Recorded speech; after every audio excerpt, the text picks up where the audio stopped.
Assalamualaikum warahmatullahi wabarakatuh. Saya ucapkan kepada semua yang menonton. Pada hari yang indah ini, saya amat berbesar hati ingin berkongsi ilmu kepada anda semua, iaitu berkaitan dengan akhlak di media sosial. Akhlak di media sosial ini secara umumnya terdapat banyak yang kita boleh bincangkan. Antaranya ialah tentang adab, kebaikan, keburukannya, apa yang perlu buat dan apa yang tak perlu buat dekat sosial media itu. Tapi hari ini saya akan berkongsi dengan anda semua tentang satu isu, iaitu mengenai membuka aib orang di media sosial. Seperti yang kalian semua tahu, membuka aib orang di media sosial ini hukumnya ialah berdosa besar. Okey, membuka aib orang ini, misalnya kawan anda dah janji untuk tak nak buka aib korang dekat orang ramai, tetapi dia mungkin janji dan dia membuka aib dekat orang ramai. Dia jadi tak nice lah kan, sebab Allah sendiri pun tak buka aib hambanya. Kalau Allah buka aib kita, mestilah kita akan rasa malu dan akan rasa segan nak berjumpa dengan orang. Dan sebab Allah tak buka aib kita, sebab Allah Maha Pengasih dan Allah Maha Penyayang. Kita pula sesama saudara, kawan-kawan, rakan-rakan, adik-adik, kita kena bertanggungjawab untuk menjaga aib sesama sendiri. Bila kita dah janji untuk tidak membuka aib kepada orang lain, kita tak boleh mungkir janji. Kalau tak, ia dah jadi satu dosa besar. Ada satu hadis mengenai orang yang buka aib orang lain itu dikenali sebagai orang yang muflis di akhirat. Saya akan kongsikan hadis tersebut. Anna Rasulullah sallallahu alaihi wasallam qala, atadruna mal muflis? Qalu al-muflisu fina man la dirhama lahu wa la mata'a. Faqala innal muflisa min ummati ya'ti yawmal qiyamati bi salatin wa siyamin wa zakatin wa ya'ti qad syatama haza wa qazafa haza wa akala mal haza wa safaka dam haza wa daraba haza fayu'ta haza min hasanatihi wa haza min hasanatihi fa in funiyat hasanatuhu qabla an yukdama alaihi uhiza min khatayahum faturihat alaihi summa turiha finnar. Maksud hadis tersebut ialah bahawa Rasulullah SAW sabda, tahukah kalian siapakah orang yang muflis? Para sahabat menjawab, orang yang muflis dalam kalangan kami adalah orang yang tidak memiliki wang dirham dan harta. Lalu baginda bersabda, orang yang muflis daripada kalangan umat saya ialah orang yang akan datang pada hari kiamat dengan membawa pahala solat, pahala puasanya, pahala zakat, namun dia juga datang dengan memikul dosa akibat memaki manusia, menuduh orang berzina, memakan harta orang lain, menumpahkan darah saudaranya dan memukul orang lain tanpa hak. Maka orang yang dizaliminya akan diberikan pahala daripada kebaikannya, dan orang lain yang turut dizaliminya akan diberikan pahala daripada kebaikannya.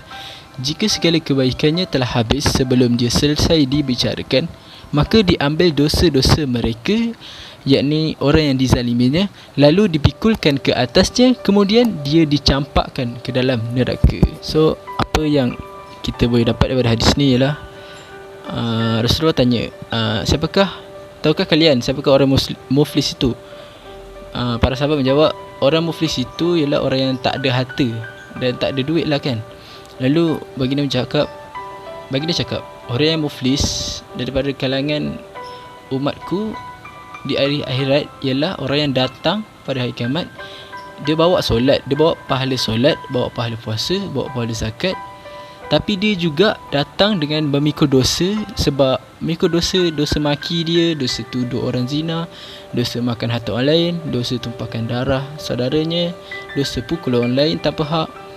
Maka orang yang dizalimi itu akan diberikan pahala daripada kebaikannya, dan orang lain yang turut dizaliminya akan diberikan pahala daripada kebaikannya. Means macam orang yang tadi bawa pahala zakat, solat semua, lepas tu dia ada dosa maki semua, pahala tu dia akan bagi dekat orang yang dia pernah maki, dia pernah bunuh, dia pernah pukul orang tu. So sampailah jika segala kebaikannya telah habis sebelum dia selesai dibicarakan, maka diambil dosa-dosa mereka. So jika semua kebaikan dia dah habis sebelum dia dibicarakan, maka diambil dosa-dosa mereka, orang yang dizalimi. Dah habis pahala dia tu, lepas tu dosa-dosa orang yang dia dah maki apa semua dia ambil pula, sebab dia dah habis pahala nak bagi ke orang tu. Lepas tu kemudian dia dicampakkan ke dalam neraka. Orang yang bawa pahala tu semua, pahala dia dah habis, lepas tu dia dah ambil dosa orang yang dia dah maki apa semua tu, and then dicampakkan ke dalam neraka. So sia-sialah amalan dia dekat dalam sia-sialah amalan dia semasa dia hidup dekat dunia dulu. So korang pun dah nampak kan, sia-sia je dia hidup dekat dunia dulu. Dia dah buat banyak gila baik, dia dah buat banyak kebaikan, lepas tu dia buat kejahatan, dia pukul orang yang tak ada salah tu apa semua, lepas tu pahala dia tu dia bagi ke orang tu. Bila pahala yang dia buat semua dah habis, nak bagi ke orang tu, dia terpaksa pula ambil dosa orang yang dia pukul tu, ambil kat dia. So sisa dia hidup, dia campak ke dalam neraka. So saya ingin berkongsi satu lagi hadis, bukan hadis tetapi ayat Quran daripada surah Al-Ahzab ayat 21 yang berbunyi, لقد كان لكم في رسول الله أسوة حسنة لمن كان يرجو الله واليوم الآخر وذكر الله كثيرا. Yang bermaksud, sesungguhnya telah ada pada diri Rasulullah itu contoh teladan yang baik bagimu, iaitu bagi orang yang mengharap rahmat Allah dan kedatangan hari kiamat, dan yang banyak mengingati Allah Subhanahu wa taala. So Ibnu Katsir menerangkan bahawa ayat yang mulia itu merupakan dalil pokok yang paling besar yang menganjurkan kepada manusia agar beriman untuk meniru Rasulullah SAW dalam semua ucapan, perbuatan dan perlakuan Rasulullah yang sangat baik. Dan kita kena ikut teladan Rasulullah itu, sebab kita kena jaga akhlak kita walaupun di mana-mana. Tak kisahlah di media sosial ataupun di mana-mana saja, kita sentiasa menjaga akhlak kita supaya kita menjaga kita punya image sebagai orang Islam. Itu sahaja perkongsian saya pada hari ini. Saya harap semua dapat memahaminya dengan baik dan berkongsi video ini atau ilmu ini kepada orang lain yang tidak dapat peluang untuk tengok video ini, peluang untuk mendapat ilmu yang saya bagi ni. Berkongsi kepada mereka. Saya sekian daripada saya, Muhammad Afan bin Suhaimi. Nombor matrik saya 23 DEM 21F1033. Sekian daripada saya. Assalamualaikum.